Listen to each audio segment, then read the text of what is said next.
মুখ্যমন্ত্রী শুভেন্দু অধিকারীর ঘোষণা অনুযায়ী বেকার যুবক যুবতীদের জন্য চালু হচ্ছে যুবশক্তি ভরসা কার্ড প্রকল্প।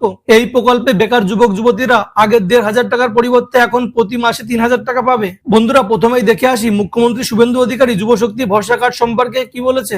আমরা বলেছি যতক্ষণ না চাকরি দেব ততক্ষণ ১,৫০০ নয় ৩,০০০ করে দেব।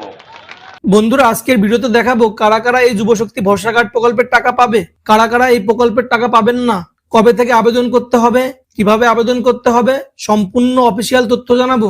চ্যানেলে নতুন হলে অবশ্যই চ্যানেলটি সাবস্ক্রাইব করে দিবেন। বন্ধুরা, স্ক্রিনে দেখতে পাচ্ছি যুবশক্তি ভরসা কার্ড প্রকল্পের গাইডলাইন। এখানে বলা হয়েছে রাজ্য সরকারের তরফে বেকার যুবক যুবতীদের জন্য চালু হচ্ছে যুবশক্তি ভরসা কার্ড প্রকল্প। এই প্রকল্পে পশ্চিমবাংলার বেকার যুবক যুবতীরা প্রতি মাসে ৩,০০০ টাকা পাবেন। এবার দেখে নিন কারা পাবেন এই ৩,০০০ টাকার সুবিধা। এই প্রকল্পের আওতায় রাজ্যের বেকার যুবক যুবতীরা প্রতি মাসে ৩,০০০ টাকা পাবেন। এই টাকা সরাসরি উপভোক্তাদের ব্যাংক অ্যাকাউন্টে বিডিটি এর মাধ্যমে পাঠানো হবে। বর্তমান সরকার পূর্ববর্তী ১,৫০০ টাকার আর্থিক সহায়তা বাড়িয়ে ৩,০০০ টাকা করার সিদ্ধান্ত নিয়েছে। এবার দেখে নিন এই প্রকল্পের মূল উদ্দেশ্য কি। বেকার যুবক যুবতীদের আর্থিক সহায়তা প্রদান, চাকরির পরীক্ষা ও ইন্টারভিউ প্রস্তুতিতে সাহায্য করা, চাকরি না পাওয়া পর্যন্ত আর্থিকভাবে পাশে থাকা, মানে আপনি যতদিন চাকরি পাবেন না ততদিন আপনি এই প্রকল্পের সুবিধা পাবেন। যোগ্য প্রার্থীদের মানসিক ও আর্থিক সমর্থন দেওয়া। এবার জেনে নিন নবান্ন সূত্রে সরকার কি জানিয়েছে। চাকরি না পাওয়া পর্যন্ত এই আর্থিক সহায়তা চালু থাকবে। পুরো আবেদন প্রক্রিয়া কঠোরভাবে ভেরিফিকেশন করা হবে। কোনো ভুয়ো আবেদনকারী যাতে সুবিধা না পায় সেদিকে কঠোর নজর রাখা হবে। কোনো যোগ্য প্রার্থী যেন কোনোভাবেই বঞ্চিত না হয় তা নিশ্চিত করা হবে। এবার দেখে নিন আবেদনের জন্য প্রয়োজনীয় যোগ্যতা। প্রথমেই আবেদনকারীকে অবশ্যই পশ্চিমবঙ্গের স্থায়ী বাসিন্দা হতে হবে। আবেদনকারীর ভোটার তালিকায় নাম থাকা বাধ্যতামূলক। আবেদনকারীর বয়স ২১ থেকে ৪০ বছরের মধ্যে হতে হবে। আবেদনকারীর ন্যূনতম মাধ্যমিক পাস হওয়া বাধ্যতামূলক।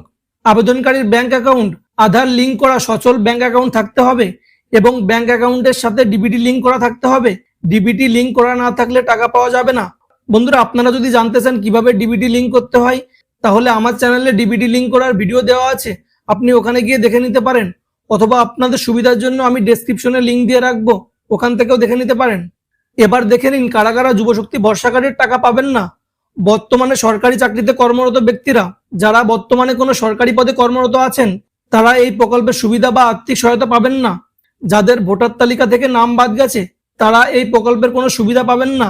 ভুয়ো বেনিফিশিয়ারি বা ভুল তথ্য দেওয়া ব্যক্তি, ভুল তথ্য দিলে যাচাইয়ের সময় নাম বাতিল করা হবে।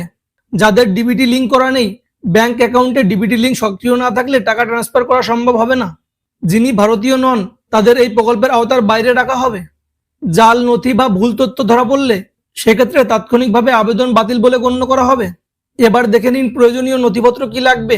প্রথমে লাগবে ভোটার আইডি কার্ড, তারপর লাগবে আধার কার্ড, বয়সের প্রমাণপত্র, মাধ্যমিকের অ্যাডমিট কার্ড, শিক্ষাগত যোগ্যতার সার্টিফিকেট ও মার্কশিট, পাসপোর্ট সাইজের ছবি লাগবে এবং একটি সচল মোবাইল নম্বর লাগবে। এবার দেখে নিন আবেদন প্রক্রিয়া। প্রকল্পের জন্য রাজ্য সরকারের তরফে একটি আলাদা অনলাইন পোর্টাল চালু করা হবে। নতুন আবেদনকারীরা সম্পূর্ণ অনলাইনে আবেদন করতে পারবেন। আগের বেকার ভাতা উপভোক্তাদের স্বয়ংক্রিয়ভাবে এই নতুন প্রকল্পে অন্তর্ভুক্ত করা হতে পারে। এবার দেখে নিন কবে থেকে টাকা পাওয়া যাবে। সরকারি সূত্র অনুযায়ী আগামী জুন মাস থেকেই উপভোক্তাদের ব্যাংক অ্যাকাউন্টে ৩,০০০ টাকা পাঠানো শুরু হতে পারে।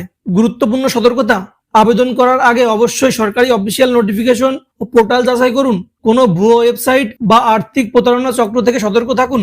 বন্ধুরা, কমেন্ট বক্সে অবশ্যই জানাবেন এই প্রকল্পের প্রতি মাসে ৩,০০০ টাকা পেলে আপনাদের কতটা উপকার হবে, আর আপনারা কি মনে করেন বেকার যুবক যুবতীদের জন্য এই ধরনের প্রকল্প চালু হওয়া উচিত। আর যদি অন্য কোনো প্রশ্ন থাকে সেটাও কমেন্ট বক্সে জানাতে পারেন। বন্ধুরা, ভিডিওটি ভালো লাগলে অবশ্যই ভিডিওটি লাইক, কমেন্ট, শেয়ার করে চ্যানেলটি সাবস্ক্রাইব করে পাশে থাকবেন।